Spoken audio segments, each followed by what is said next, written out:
여러분 한 달 동안 잘 지내셨습니까? 예. 잘 못 지냈습니까? 예. 살다 보면 스트레스가 많지요. 스트레스 없습니까? 스트레스 있죠. 스트레스가 심해서 마음에 쌓이면 마음에 병이 생깁니다.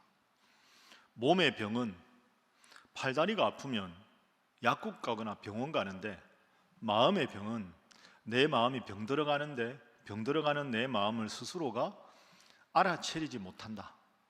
알아차리지만 대수롭지 않게 여기기 때문에 마음의 병은 점점 더 심해갑니다. 그 나이와 관계가 없습니다. 여러분들도 아마 마음의 병이 많이 생기기도 하고 스트레스가 많이 쌓이기도 할 겁니다. 불면증도 생기고 우울증도 생기고 조울증도 생기고. 그걸 하나님 믿는 청년들이 어떻게 극복해야 될까? 하나님 믿는다고 해도 정신적으로 병들 수 있지요. 마음의 병을 어떻게 해결할 것인가?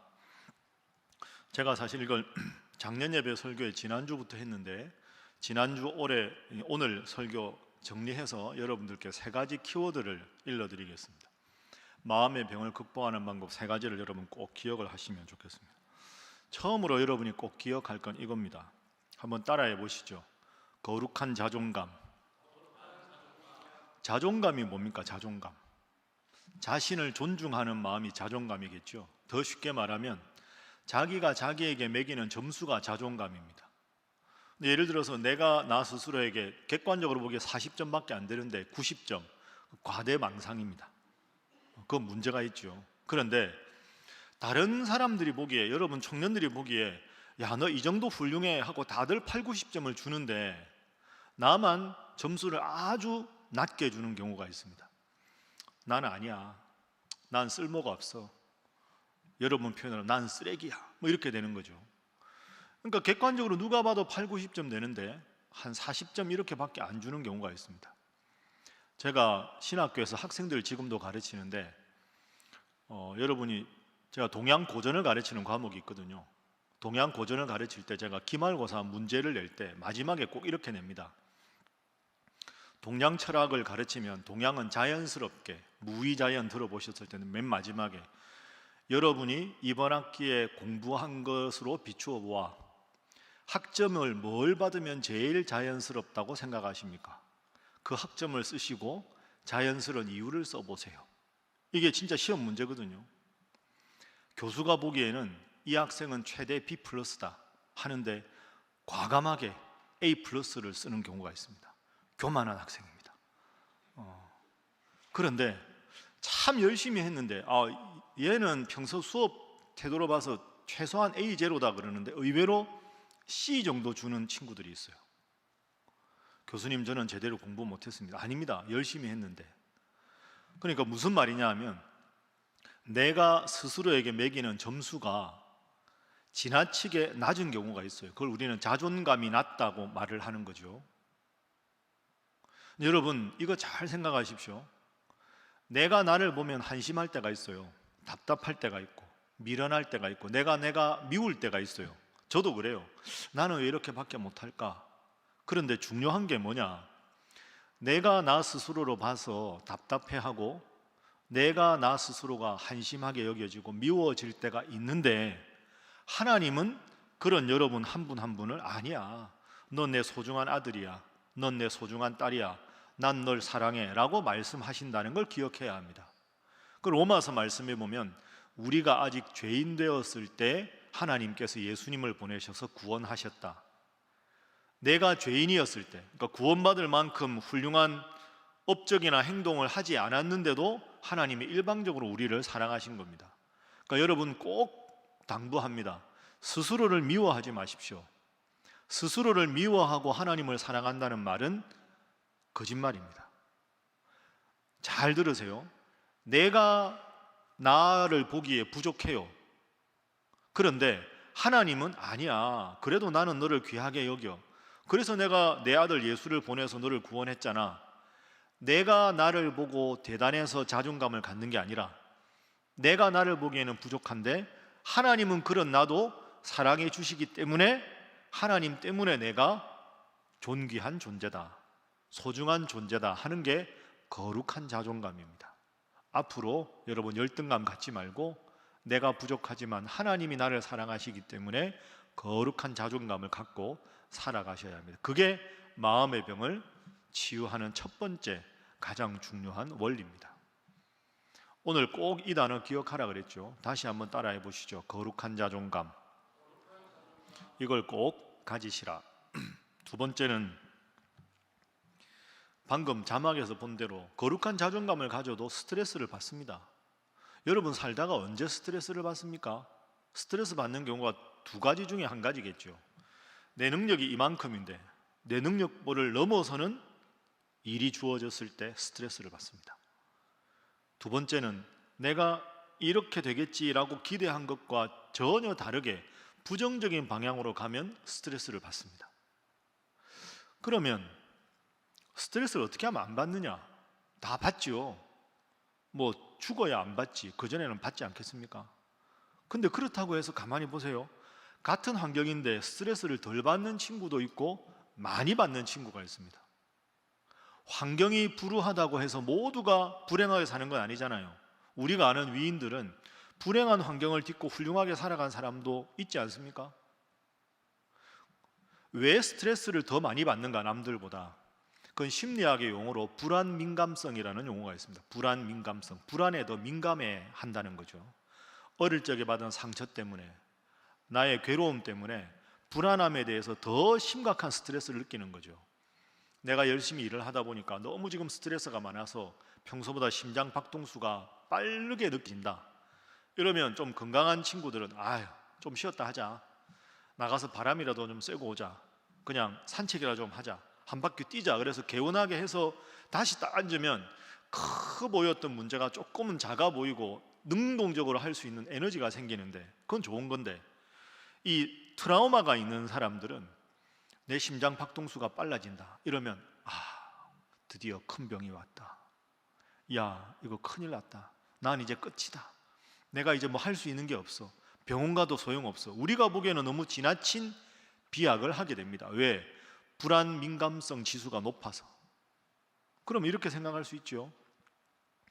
어려운 환경에서 스트레스를 덜 받고 불안 민감성을 낮추려면 어떻게 해야 될까? 그게 다시 돌아가서 자존감입니다. 여러분, 다 문제 앞에서 어렵습니다. 다 좌절합니다. 내가 나를 보면 밉지만 그래도 하나님은 나를 사랑하셨다. 그래서 나를 하나님을 믿게 하셨다. 그래서 우리 신일교회 청년부 공동체 나를 부르셨다. 왜? 하나님 나를 사랑하니까. 그 거룩한 자존감을 꼭 가지십시오. 이게 오늘 기억할 첫 번째. 두 번째, 저를 한번 따라해 보시죠. 넘어가겠습니다. 두 번째는 따라합니다. 긍정적인 성품. 긍정적인 성품. 이걸 생각하십시오. 거룩한 자존감을 가지고 살아가는 태도가 겉으로 드러나는 게 긍정적인 성품입니다. 여러분은 기본적으로 긍정적입니까? 부정적입니까? 스스로 보기에 1번 긍정적이다, 2번 부정적이다. 손 들어보라 그러면 안 들 거죠. 안 시킵니다. 시켜도 안 하더라고. 긍정적일까 부정적일까? 근데 여러분 가만히 보십시오. 목사님 그 질문이 잘못됐습니다. 사람이 기쁜 일이 많으면 긍정적이고 얼굴이 밝고 어려운 일이 생기면 부정적이잖아요. 환경에 관한 거지. 아닙니다, 여러분. 절대로 그렇지 않습니다. 가만히 보세요. 긍정적인 사람은 매사에 긍정적입니다. 부정적인 사람은 매사에 부정적이에요. 제가 지금 그러지 않지만 제가 아주 재미있는 이야기를 했어요. 여기서 빵 터졌어요. 전부 웃죠. 부정적인 사람은 이를 딱 깨물고 안 웃습니다. 이렇게 두 눈을 부릅뜨고 딴 데를 보면서도 안 웃으려고 합니다. 리액션 좋은 사람은 항상 웃습니다. 박진구 목사님 리액션 너무 좋지 않습니까? 김태극 아주 리액션 좋죠. 이런 분들이 앞에 앉아야 설교자가 쉽습니다. 이런 분들이 저 뒤에 앉고 이렇게 앞에 앉으면 설교가 안 됩니다. 설교할 때 항상 여기 이렇게. 여러분 가만히 생각하세요. 긍정적인 것과 부정적인 건 환경에 관한 게 아니라 그 사람의 라이프 스타일입니다. 힘들고 어려운 일을 만났는데 긍정적인 사람은 잘 되겠지 뭐 어떻게든. 그리고 열심히 합니다. 부정적인 사람은 문제가 작아도 뭐 그렇지 뭐, 좋은 일 생겨서 남들 다 축하하면 야 정말 잘 됐다 축하한다 막 이러면 뭐 얼마나 가겠어, 이렇게 말하는 사람들이 있습니다. 여러분, 거룩한 자존감을 가지고 긍정적으로 살아가십시오. 그게 여러분 사람을 얻는 방법입니다. 여러분도 그렇죠. 누구 만났는데 전부 부정적인 사람들만 있으면 여러분도 영향을 받아 싫어요. 내가 힘들고 어차피 지친데 서로 격려하고 사랑하는 공동체에 있으면 내가 에너지를 받잖아요. 제가 지금은 이제 우리 교회 담임 목사지만 옛날에 신학교 4학년 때, 대학 4학년 때 교육 전도사를 나갔어요. 그 교회에서 이제 21년을 한 교회에 있었어요. 그 교회에서 교육 전도사, 준전임, 전임, 부목사 뭐 전부, 신학교 교수 있을 때도 그 교회 다녔거든요. 그 목사님이 참 좋은 분이었어요. 저한테는 아버지 같은 분이었는데 여러분 어릴 적에 기억해 보시면 지금은 우리 교회가 청년부 예배 끝나고 오후 4시에 예배를 드리잖아요. 그런데 여러분 어릴 때, 여러분 어릴 때는 모를라나, 태극이 어릴 때 그때는 오후 예배가 아니라 저녁 예배였습니다. 김태극 기억? 그렇죠, 기억. 리액션 좋지 않습니까? 네. 저녁 예배 몇 시에 드렸습니까? 7시 정확하게 기억하잖아요. 네. 여기에 문제가 있습니다. 교회가 점심을 주잖아요.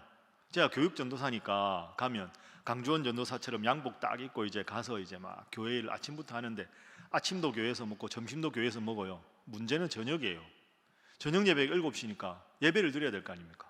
식당이 저녁은 안 합니다. 그러면 주일 저녁 먹기가 애매해요. 그러면 교사 원래회라도 하면 먹는데 그거 없으면 양복 입고 나가서 뭐 사 먹기도 그렇고 맨날 뭐 간식 먹기도 그렇고. 근데 어느 날 이렇게 이 시간쯤에 회의를 하거든요.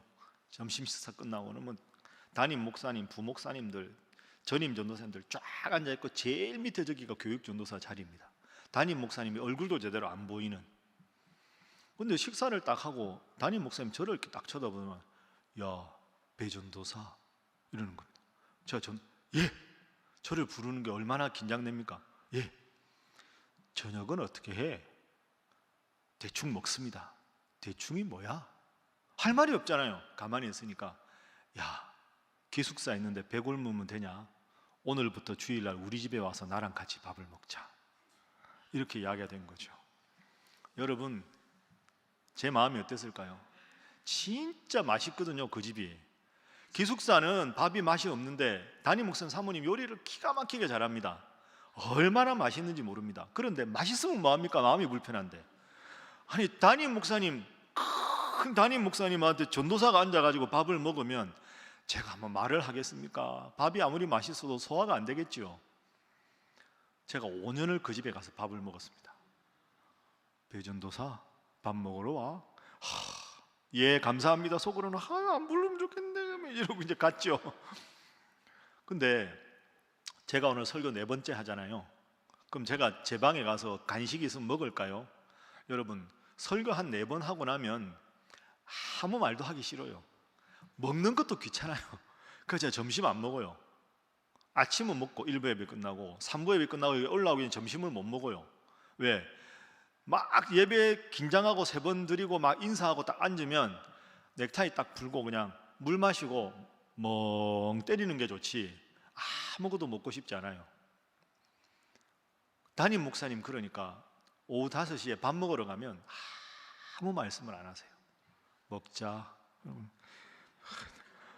아니, 제가 죄 지은 것도 아니고 그럼 어떡합니까? 아랫사람이 말을 시켜야 될까? 말씀을. 목사님 은혜 받았습니다. 이제 이런 말도 하고 막 이렇게 목사님 운동하는 이야기도 하고. 근데 가만히 보니까 그 집에 목사님 딸이 있었어요. 대학 다녔거든요. 대학 다녀서 남자친구가 있다고 들었어요. 오늘은 이 화제로 이야기를 꺼내야 되겠다. 목사님하고 식사는 목사님 다음에 사위 보실 거 아닙니까? 봐야지. 사위감을 보실 때 제일 중요하게 여기는 1순위가 뭡니까? 라고 여쭤봤습니다. 제 대답은 믿음이 좋아야지.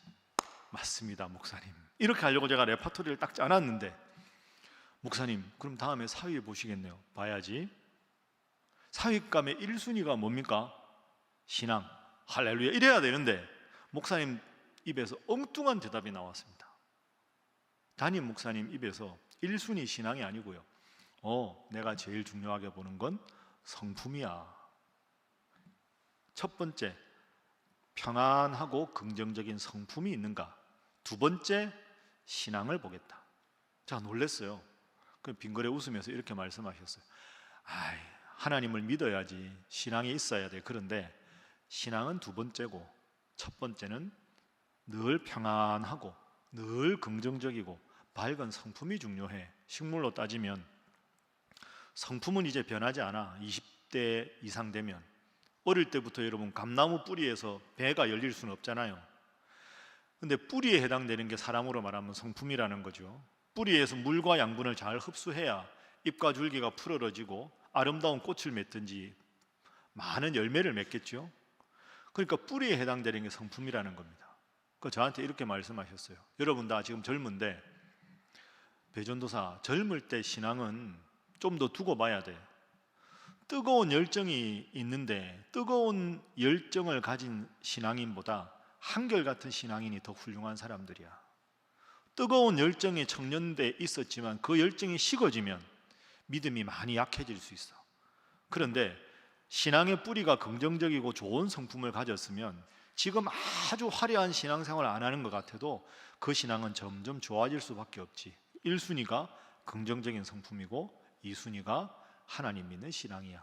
신앙이 의미 없다는 게 아니라 신앙은 좋은 성품을 가져야 더 훌륭해질 수가 있는 거야. 이렇게 말씀을 하셨습니다. 제가 그 말씀을 듣고 참 많이 느꼈습니다. 여러분 앞으로 어떤 신앙인이 되기를 바라십니까? 열정적인 신앙인 좋은데 그보다 더 좋은 건 한결같은 신앙인입니다. 지금 청년부 이렇게 나오는 이 신앙, 이 한결같은 신앙을 평생 간직하십시오. 그리고 그 신앙생활을 잘 하는데 제일 중요한 근거는 거룩한 자존감입니다. 여러분이 때로는 여러분 인생이 여러분 원하는 대로 취업에도 어려움이 있고 진학에도 어려움이 있고 누구에게 말할 수 없는 어려움이 있고 그럴 때마다 벽에 부딪히는 느낌이 들고 내 능력에 대해서 매우 답답하고 한심하고 미운 마음이 들어도 그래도 하나님은 나를 사랑하신다. 하나님 앞에 기도하면 하나님이 이 문제를 해결해 주실 것이다 하는 긍정적인 태도, 밝은 태도로 살아가는 게 중요합니다. 제가 제일 좋아하는 몇 가지 인생의 모토 중에 하나가 이겁니다. 여러분도 이거 제가 빌려드릴 테니까 쓰십시오. 한번 따라해 보시죠. 맑고 밝게. 참 맑고 밝게. 항상 사람이 맑게 살고 밝게 살고 맑고 밝게. 여러분 그렇게 살아가십시오. 그러면 여러분이 어디 있든지 모든 사람이 여러분을 사랑하고 좋아하게 될 겁니다. 하나님이 나를 사랑하신다는 거룩한 자존감을 가지고 긍정적인 성품을 가지고 살아가는 것. 두 가지. 마지막 세 번째는 거룩한 자존감으로 긍정적인 성품을 잘 유지하려면 좋은 신앙의 공동체가 필요합니다. 제가 때로 저도 이제 목회하다가 힘들 때가 있을 거 아닙니까? 근데 이제 우리 교회 나오는 분 중에서 상담학 교수님이 있어요. 신학대학에서 상담을 가르치니까 이분은 심리학의 아주 권위자 아닙니까? 그분 두 분이 다 부부가 교수인데요. 이제 자주 식사도 하고 하는데 그 교수님이 저한테 그러시더라고요. 목사님 목회하시느라 힘드시죠? 힘들 때 있지 않아요? 막 답답할 때도 있고. 아주 쉬운데 아주 중요한 말씀을 해주시요. 목사님 목회하다가 힘드시고 어려우고 답답하면 나에게 부정적인 에너지, 부정적인 답답한 피드백을 주는 분을 없앨 수 없으면 이 부정적인 이미지와 영향보다 긍정적인 분들과 더 자주 대화하십시오. 부정적인 영향이 없을 수는 없으되 부정적인 영향보다 긍정적인 영향을 주는 분들을 더 많이 주위에 두셔서 부정적인 것보다 긍정적인 에너지가 늘 마음에 넘치도록 하십시오. 그 참 쉬운 것 같지만 중요한 거라고 생각합니다. 여러분 어디 가도 여러분을 힘들게 하는 분이 있습니다. 어디 가도 여러분이 보기에 100% 만족하는 환경은 없습니다. 그렇게 사랑하고 결혼해도 부부가 다툴 수 있잖아요. 그럴 수밖에 없거든요. 그럼 어떻게 해야 될까요? 더 긍정적이고 더 아름답고 더 행복한 많은 경험을 통해서 부정적인 걸 상쇄하는 겁니다. 신일교회 청년부가 어떤 공동체가 되어야 할까? 거룩한 자존감을 가지고 긍정적인 에너지를 서로가 서로에게 공유하는 겁니다. 그러니까 힘들고 어렵고 막 좌절스럽고 고통스러운 환경이 있어도 청년부에 와서 예배드리고 찬양하고, 청년부 소그룹에서 그저 이야기하고, 힘든 거 서로 기도해주고, 좋은 일 있으면 내일인 것처럼 기뻐해주고, 그러다 보면 여기에서 긍정적인 에너지가 모여야 긍정적인 성품이 계속 지속될 수가 있는 거죠. 자, 오늘 본문 말씀 제가 읽었는데요, 오늘 본문은 시편 42편입니다. 고라 자손의 시라고 되어 있습니다. 근데 1절 한번 보십시오. 42편 1절 함께 한번 읽어볼까요? 시작. 하나님이여 사슴이 시냇물을 찾기에 갈급함같이 내 영혼이 주를 찾기에 갈급하니이다. 아멘. 저 1절 앞에 표제에 보면 고라 자손의 시라고 되어 있는데요, 고라 자손은 우리로 말하면 찬양대 하던 사람들입니다. 다윗 솔로몬 왕 때 하나님 앞에 예배할 때 늘 찬양하던 사람들, 그러니까 늘 마음에 기쁨이 있고 찬양하는 사람인데, 그 고라 자손의 한 오늘 시편의 저자는 매우 어려운 일을 지금 만났습니다. 큰 인생의 괴로움을 경험하면서 너무너무 하나님 앞에 힘든 겁니다. 그래서 하나님, 제 고통 가운데 함께 해주십시오. 사슴이 시냇물을 찾는 것처럼 그 갈급함이 저한테 있습니다. 사슴이 시냇물을 찾는다. 사슴은 몸에 열이 많은 동물입니다. 그래서 물을 먹어서 몸을 식혀줘야 됩니다. 근데 여러분 아시는 대로 이 성경의 배경이 이스라엘이잖아요. 이스라엘은 사막 지역이 대부분입니다. 비가 잘 안 내립니다. 1년 연 강수량 평균이 600mm 정도 됩니다. 그것도 우기와 건기가 있는데 우기에 집중적으로 비가 내리기 때문에 건기에는 비가 없습니다. 그래서 사슴이 지금 건기에 몸에 열은 나고 목은 마른데 물을 먹어야 사는데, 건기에는 물을 찾는 게 거의 불가능합니다. 그러니까 이 사슴이 시냇물을 찾는다 할 때 시냇물은 생명을 뜻합니다. 물을 찾으면 살고 물을 못 찾으면 죽는 거죠. 그 정도의 갈급함으로 하나님을 찾습니다. 왜? 오늘 본문에 말하지 않지만 인생의 큰 위기가 닥쳤다는 거죠. 그런데 더 심각한 건 자기 주위에 하나님을 믿지 않는 많은 사람들이 둘러싸고 있다는 겁니다. 3절 한번 보십시오. 사람들이 종일 내게 하는 말이 내 하나님이 어디 있느냐? 야, 하나님 있으면 너를 도와줄 거 아니냐? 하나님 없나 보다. 막 조롱하니까 내 눈물이 주야로 내 음식이 되었습니다. 그만큼 내가 지금 괴롭고 힘들다는 거죠. 그러면서 과거의 장면을 추억합니다. 내가 이렇게 힘들고 어려운데 극복할 수 있는 방법이 있는데, 그게 4절입니다. 4절 보십시오. 내가 전에 성의를 지키는 무리와 동행하여 기쁨과 감사의 소리를 내며 그들을 하나님의 집으로 인도하였더니 이제 이 일을 기억하고 내 마음이 상한다. 쉽게 말하면 내가 전에 신일교회 청년부에서 주일 지키고 소그룹하면서 되게 기쁘고 감사했는데, 그런 믿음의 동역자들이 지금 내 주위에 없으니 내가 이 어려움을 말할 수 없어서 너무너무 괴롭고 힘이 든다. 이런 뜻입니다. 여러분, 이 공동체가 참 좋은 공동체입니다. 주일날 여러분들끼리 이렇게 예배도 드리고 함께 소그룹도 하는 게 지금 이 시기에 겪을 수 있는 특권입니다. 이 시기를 넘어가면 그리웠는데 그때 열심히 할 걸 하고 후회할 수가 있다는 거죠. 여러분, 에미 워너라는 심리학자가 있습니다. 이 에미 워너라는 심리학자가 1955년, 옛날이죠. 1955년부터 30년 동안 이 프로젝트 하나를 수행했습니다. 어떤 프로젝트냐 하면, 하와이가 섬이잖아요. 하와이의 한 섬에 가서 표본 조사를 한 겁니다. 어떤 조사를 했느냐? 1955년부터 이 섬에서 태어나는 사람들이 앞으로 30년 동안 어떻게 사회인으로 성장하는가를 연구한 겁니다. 그러니까 프로젝트 하나가 30년짜리인 겁니다.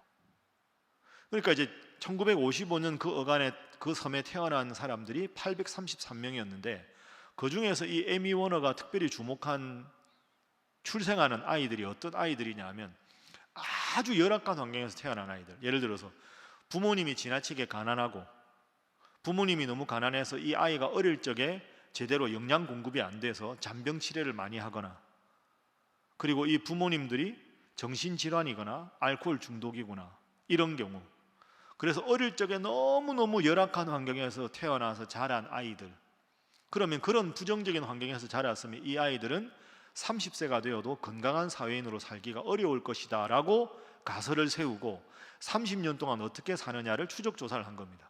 그러면 833명 태어난 아이들 중에 방금 말씀드린 대로 부모님이 가난하고 부부싸움을 많이 하고 정신적으로 질환이 있거나 우울증이거나 알코올 중독에 걸린 부모들 사이에서 태어난 아이들을 조사를 해보니까 201명. 그러면 이 201명은 나이가 30 정도가 되어도 사회에서 적응을 하지 못하거나 정신질환을 앓거나 매우 사회 부적응자로 살아갈 가능성이 많다라고 가설을 세우고 쭉 보니까 대부분 그렇게 사회에서 제대로 적응하지 못하는데 희한하게 201명 중에서 72명은 아주 훌륭한 사회인이 되었다는 거죠. 청소년기도 잘 보내고 어쩌면 부유한 환경에서 유복한 환경에서 자란 사람들보다 더 훌륭하고 성숙한 사회인이 된 사람이 30년을 추적 조사를 해보니까 72명이었다. 그 마지막 관심이 이겁니다.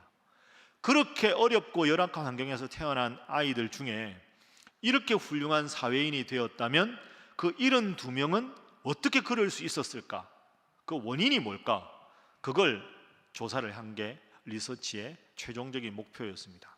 그 결과가 이겁니다.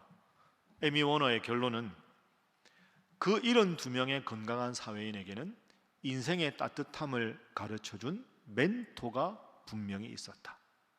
그러니까 부모님에게 사랑을 못 받았지만 정말 따뜻한 사랑으로 손자나 손녀를 늘 케어했던 사랑 많은 할머니나 할아버지가 있었거나 아니면 그 섬에서 목회하는 목사님이 영적인 멘토가 되어서 잘 이 아이가 힘들고 어려울 때 청소년기 방황할 때 잘 지도를 해주었구나, 아니면 학교의 선생님 중에서 정말 훌륭한 선생님이 있어서 어릴 적부터 잘 보살펴 주었거나 하는, 그래서 그분들을 통해서 인생의 따뜻함이 뭔가를 직접 경험했던 사람들은 훌륭한 사회인이 되었다.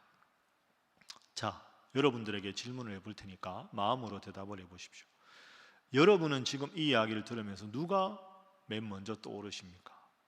내가 그래도 청년부에서 예배드리고 하나님 믿고 이 정도로 내가 더 이상 엇나가지 않고 살아가는데 가장 결정적인 도움을 준 공동체, 가장 결정적인 도움을 준 그분은 누구다. 그분이 딱 떠오르면 여러분은 행복한 겁니다. 부모님일 수도 있고 부모님이 아니어도 청년부 안에 여러분의 기도의 동역자일 수도 있고, 이래라 저래라 하기 전에 여러분의 있는 현실을 그대로 그냥 스펀지처럼 다 흡수해서 고개를 끄덕여 준 누군가일 수도 있고, 여러분이 제일 힘들고 어려울 때 손을 꼭 붙잡고 함께 자신의 문제인 것처럼 기도해 준 지체도 가능하겠지요. 저는 설교를 마치면서 이렇게 생각합니다. 신일교회 청년부가 어떤 공동체가 되어야 하느냐, 이런 공동체가 되면 참 좋겠다. 다들 여러 가지 부족하지만 그래도 모이면 그래도 하나님 앞에 서로가 서로를 보고 거룩한 자존감을 가지고 훌륭한 청년이라고, 훌륭한 형제자매라고 서로 따뜻하게 존중해주고, 부정적인 일이 있어도 이 안에서 긍정적인 에너지를 서로 공유해서 이 청년부가 힐링 공동체가 되고, 그리고 나아가서 그래, 그래도 내가 힘들고 어려워도 청년부 모임 때문에 나는 인생의 의미, 신앙의 의미, 하나님 믿는 의미를 찾아가고 있다. 그렇게 말할 수 있는 세 가지, 그죠? 거룩한 자존감으로, 긍정적인 성품으로, 따뜻하고 온화한 공동체로 올 한 해도 그런 공동체 이루기 위해서 믿음 생활 잘하는 우리 보석 같은 신일교회 청년들 되기를 주님 이름으로 축복합니다. 기도하겠습니다. 하나님, 보석 같은 청년들이 오늘도 이렇게 주일날 하나님 앞에 나왔습니다. 우리 사랑하는 박 목사님, 강전도사님, 우리 사랑하는 임원들, 스태프들, 우리 고등부에서 올라온 사랑하는 막내 청년들까지 모두가 한 마음으로 하나님이 나를 사랑하시고 우리 청년부를 사랑하신다는 거룩한 자존감을 가지고 서로가 서로에게 축복하고 소통하고 서로 공감하는 긍정적인 성품과 긍정적인 에너지를 공유하는 공동체, 그래서 이 공동체에 들어오면 하나님께서 은혜를 주시고 치유를 경험하고 기쁨과 행복을 경험하는 우리 사랑하는 청년부가 되도록 인도하여 주옵소서. 하나님, 어려운 시기에 어려운 때 하나님을 잘 믿는 이 청년들 꼭 기억하여 주시고 말씀 읽고 기도하는 청년들 되게 하셔서 이 인생을 이들의 힘으로 사는 것이 아니라 하나님의 능력으로 잘 살아내는 청년들이 되도록 주여 역사하여 주옵소서. 믿고 감사하며 예수님의 이름으로 기도하옵나이다. 아멘.